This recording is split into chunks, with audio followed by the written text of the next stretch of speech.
You learn so much from being a parent. You learn about patience. You learn about love. You learn to smell the flowers and to savor every moment.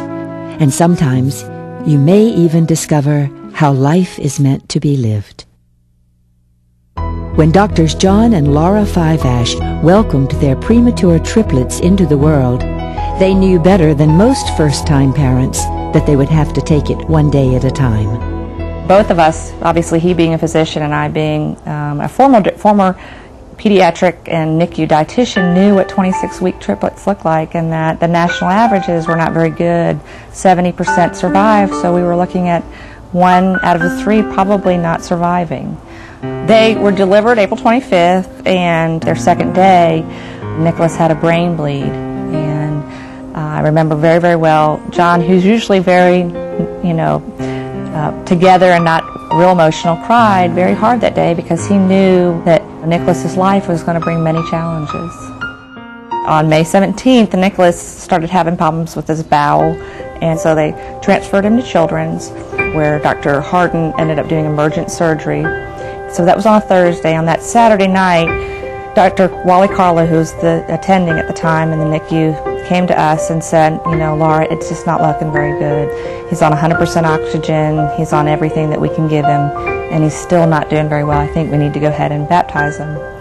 We baptized him, and about a half hour later, Dr. Carlo came out and he said, he's made a turnaround. It's really a miracle. But their joy was short-lived. Within a week, Nicholas developed hydrocephalus. Soon, there was more bad news. Nicholas suffered a cardiac arrest, and again his doctors feared he might not survive the night. Then, Nicholas had problems with his retina, and surgery at a renowned Michigan hospital proved unsuccessful. He sat down and he said, Laura, I'm really sorry, but Nicholas's retina was balled up when I got in there, and he will never see out of the right eye. But slowly, his condition improved.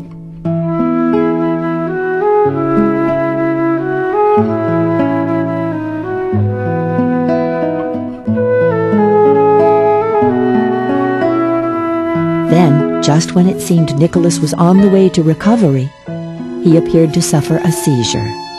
He was diagnosed with infantile spasms, and it sounds like such a little minor name. Spasms, that's not really a seizure. When you look at the research, infantile spasms can be devastating, or normally are devastating. 80 to 90% of those children are profoundly mentally retarded. We had to start injections, and all the way into January, he had the steroid injections. And you kept holding your breath thinking, is he going to start making some regression and end up being in the profoundly mentally retarded group. But amazingly, once again, Nick said, this is not going to happen to me. Then it didn't. He didn't miss a beat. And that's been really the last major thing that he's had to go through. I truly believe that Nicholas is a miracle. There's not a child that just goes through what he goes through and continues to have such a good attitude about life. And, through this whole process, I think that's the one thing that I've learned. It doesn't matter what kind of car you drive, what kind of house you live in, what kind of degree you have.